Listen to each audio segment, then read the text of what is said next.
All right. You're able to go ahead. All right. So, when I meet an investor for the first time, I can tell pretty immediate, their mindset as it pertains to investing in films. And, like a lot of things in life, there's a spectrum, from someone who is excited just to, have the opportunity to invest to someone who is what I would call educated and savvy and can balance the creative, artistic aspect of it, but also knowledgeable of the business side of it. Gotcha.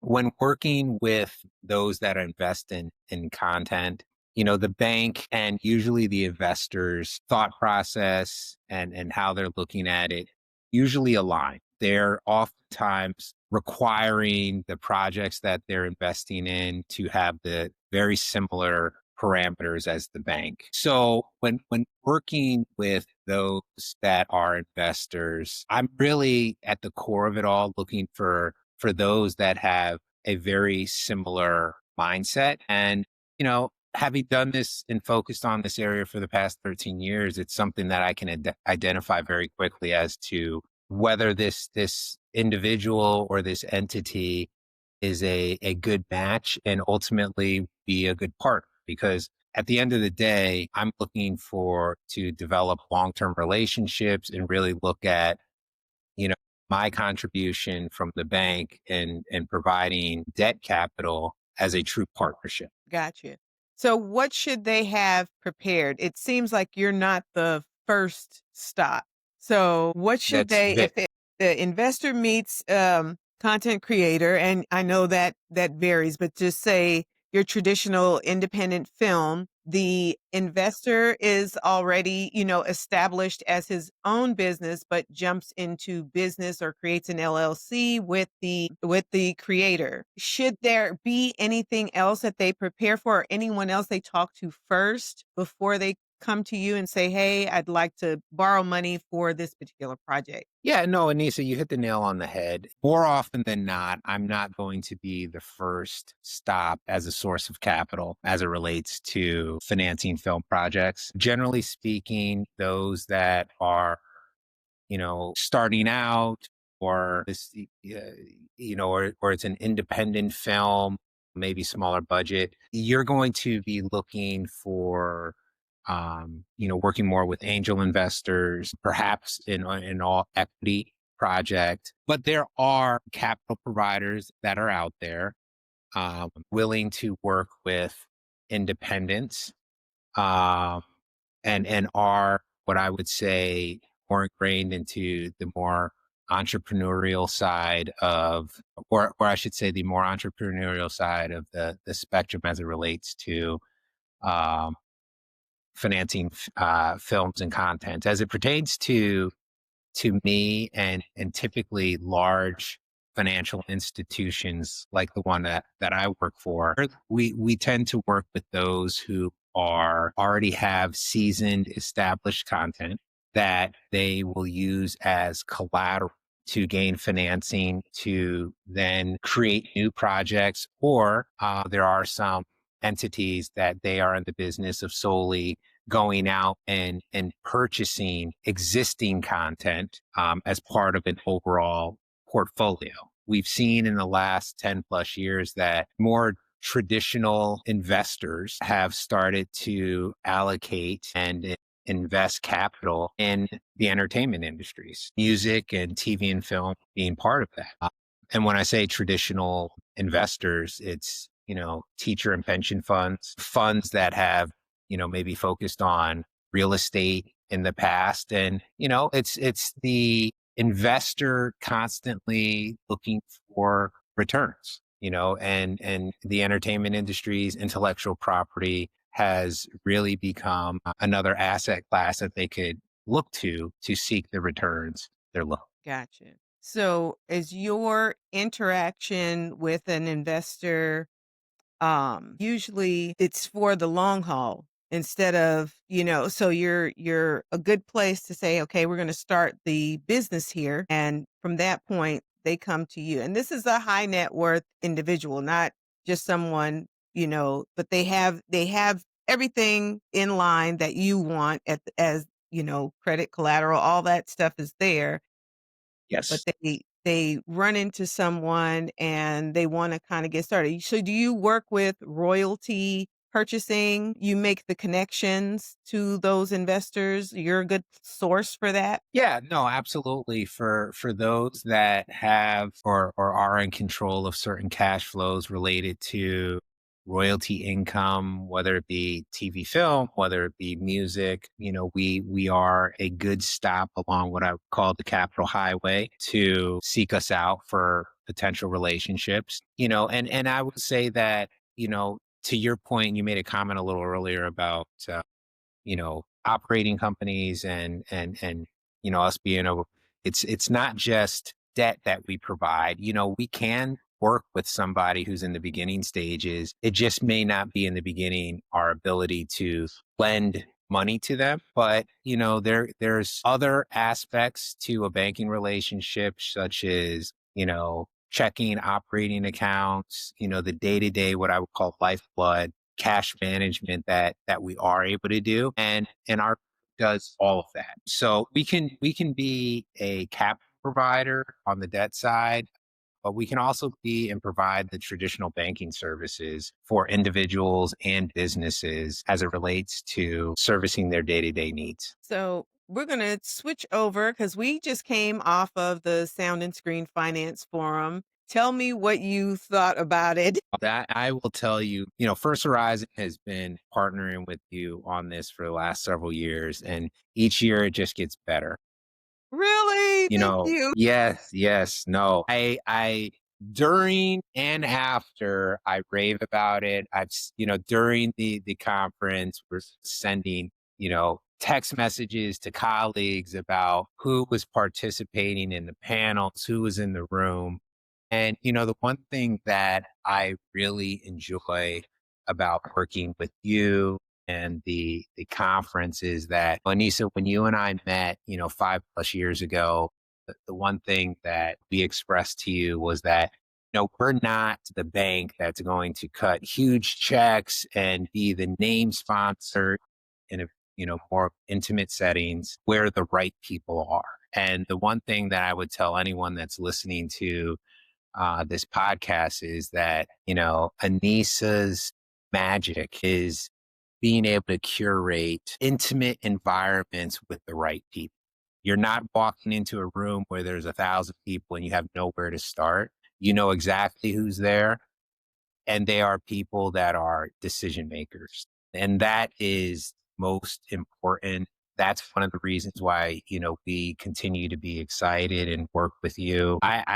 Simply put, it's the right room to be in. Good. I'm glad. I was, as you know already, I was extremely nervous and anxious about this year. However, it seems like it turned out well. The work was put in, and so it did end up well. You met a few people. After listening to the speakers and all the different new things that were talked about, the vertical micro dramas and things like that. Do you see any new ways that you can benefit from that information? Yeah, no, 100%. I think that, one of the areas that I will, share with you and those who are listening is, we're seeing it in all aspects of our life is artificial intelligence, right? Which was a hot topic. That was a hot topic. And yeah, and I would tell you is that, I tend to be what I call from a technological standpoint, somebody who gets kind of drug along, right? I'm not going to be on the front end of things, but, given the impact that artificial intelligence is having on the industries that I service every single day, I'm finding myself wanting to learn more about it each and every day. And, the magic of the room that you were able to curate again was you had legal perspective about artificial intelligence as it relates to intellectual property. You had business perspective, creatives perspective on it. And then also something that is very dear and near to me in the bank, because, of what we do is dependent on uh, the valuations of intellectual property and so forth, is how AI can positively impact valuations, and at the end of the day help those who own the intellectual property find their money, the money get to them in a more efficient manner. So, my mind absolutely firing on all cylinders during, the day, that full day of the conference, where, forward to following up with many of those that were in attendance, physically, and those that were there virtual. Good, good, good. Yeah, Rose talked about the legal aspect, and Rose is so phenomenal. You see, she's worked with all the A-list artists and is just very, very good at what she does. And talking about the ethics of that, where we're going with it, she brought up a good point, and I really, really love that she mentioned that there should be some type of label possible. 100%, Anissa. It was interesting, just to build on that aspect of it. I'm a parent of three boys, 14, 10, and 7, knowing that they are still very impressionable, and that are there is content that's created that looks so real, and how their minds could be molded in a negative way from it. Because being able to create AI content is, um, it can be done fast, it can be done quickly, and the environment that we live in, you consume it so quickly that sometimes it's very transactional, to the point where no one really analyzes it and looks at it to really try to understand if it's authentic. Right. Um, you know, just this past weekend, I'll share that, um, a very, very close friend of mine is a filmmaker in Los Angeles. And he shared with me how he's beginning to use artificial intelligence to create content. And I will tell you that he sent me two pieces of content that he did it just as an example of how quickly it can be done. That if someone didn't really analyze it, could quickly, they could quickly be, moved in a direction and thought process, and, it wasn't even a real person, right? It was it and so getting back to Rose's comment about a label of what the content is, I definitely think that people, there needs to be something to help govern it. No differently than when I was growing up, and, hip hop was emerging, and, they had the label The explicit explicit lyrics, right? label, yes. Yeah, like, I think there should be something to let people know that, hey, this is artificial intelligence. It could still be useful. I'm not saying that it's because it's artificial intelligence, that its content can't be useful and used as a tool, but people should know, Right. right? It's You a should whole know. entire revolution. So, Yeah, just as yeah, we have safety with cars, when cars, yes, we yes, utilize cars as a tool. yeah, We yeah, utilize, a ton of things. Food is regulated, and we have to know the percentages of what everything good and bad that's in there. I think that that's the same thing, how we're using this tool, because people do use it for sinister purposes.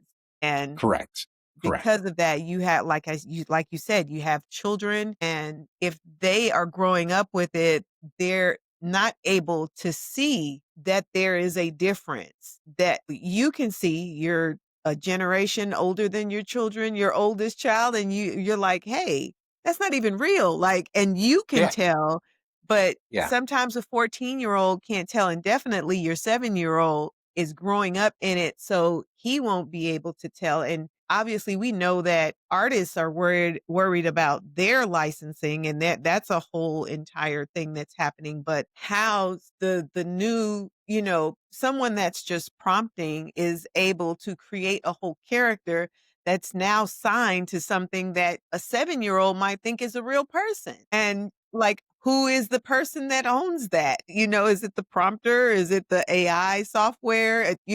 Because this is ultimately turning into real money for creators. Yes, yes. So No, absolutely. it's very, very complex, or it's getting more and more complex when it comes to, like, how we do it. I just learned yesterday, what was I into yesterday? There was something I was looking at, and grant applications. So a lot of Mhm. creators want to learn about grant applications and how they can win, but AI has made it easy to research grants and things like that, which is Yeah, great as a tool. yeah. However, if they're using it as their grant application, that's where the problem comes in. And now those things are being governed where um there are now new tools that can see if this whole thing is written via AI.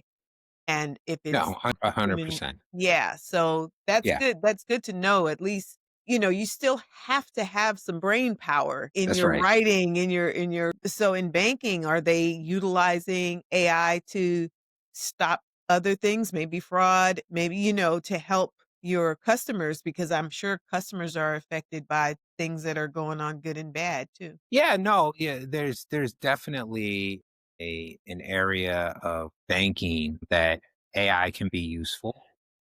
I will tell you that there are certain what I would call tasks that it can be used as a tool to make the process more efficient. But the real magic with banking to me still involves human beings and relationships, right? At the end of the day, I can tell you that without a doubt, everything that I am involved in is because of relationship and a person or a group of people, especially at this point in my career that I have known for a very long time.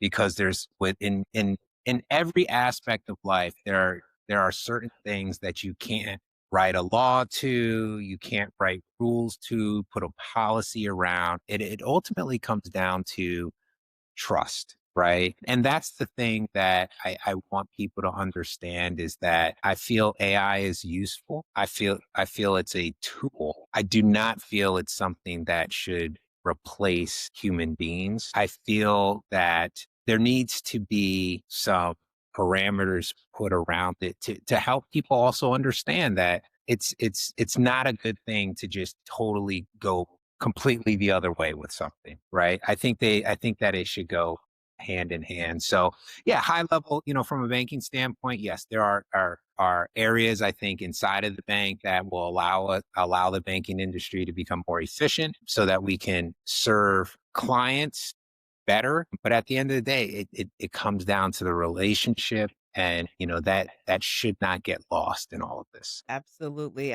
I know that you are someone who you are very high touch. You deal with clients of ultra high net worth and high net worth. So I know a lot of the times I'm calling you and you are traveling somewhere to, really put your hands and your eyes on people so they know who you are. They know you are the person. And when I met you, you were a VP and now you are the managing director. Well deserved, well deserved. I was so happy that you got that promotion because you are very involved in your clients and what they do. So if you are an investor and you need to know more, you need to learn more, you need to go to lunch, Ben will be that guy that will enjoy getting to know you and getting to know what you want to do in business as it pertains to sports and entertainment. And I know I don't really deal with sports, and I know sports is a whole other endeavor, but as far as film and music goes, sound and screen, that's what we deal with. And I love you as a partner. We love you over at Sound and Screen, all the lunches, all the high touch items and events that we hold. I always welcome you in the room, and First Horizon has always been a great partner. So I want to thank you for being on. Is there anything that you want to let investors know, last things to deal with First Horizon? Well, yeah, no, I think, well, number one, you've always been a great champion of ours, and you really did sum it up just now really well. We are very strategic about we partner with because we want to be high touch. We want to return every phone call and every email and be there, for our clients through the ups and downs. And again, that's the relationship, and that's the most important piece. I feel. But the one thing that I want to share with listeners is that just like your relationship with us, we feel the same about you. For those who are in the Georgia area, the surrounding counties and states and so forth, I would suggest that they seek you and Sound and Screen out, because again, it's an environment that and an ecosystem that can really, really take you to the next level. And this year's conference, more than ever, illustrated that for those that were either listening or actually in the room, there was a relationship established between the moderator and one of the panelists that otherwise would not have been developed. Moderator creates his own content and just asks the question, how do you form the relationships with the distributors? And the panelists could have taken the easy way out and really answered the question at a 30,000-foot level. Yeah, But go find then, out level. yeah, but really, really took it upon himself to dig deep and get really specific. And when the moderator shared, as an example, the content that he creates, the panelist was very open, and said, "Okay, you need to meet this person, and I'm going to make that happen for you." Yeah, Right? that was That an was the amazing magic. moment. Yeah, which is it. So I don't believe that you've shared that content yet, but for those that are looking for those again relationships, Anissa Bray, Sound and Screen, 100%. I appreciate it. I appreciate it so much. It is always a pleasure to see you, and Likewise. I know offline we'll talk and get our dinner together for the panelists because it was an exciting day, and thanks to First Horizon, it went off without a hitch. So thank you, Ben. No, well, thank you. You have been a steward and a shepherd for entertainment, more specifically in Georgia. So thank you for everything that you do.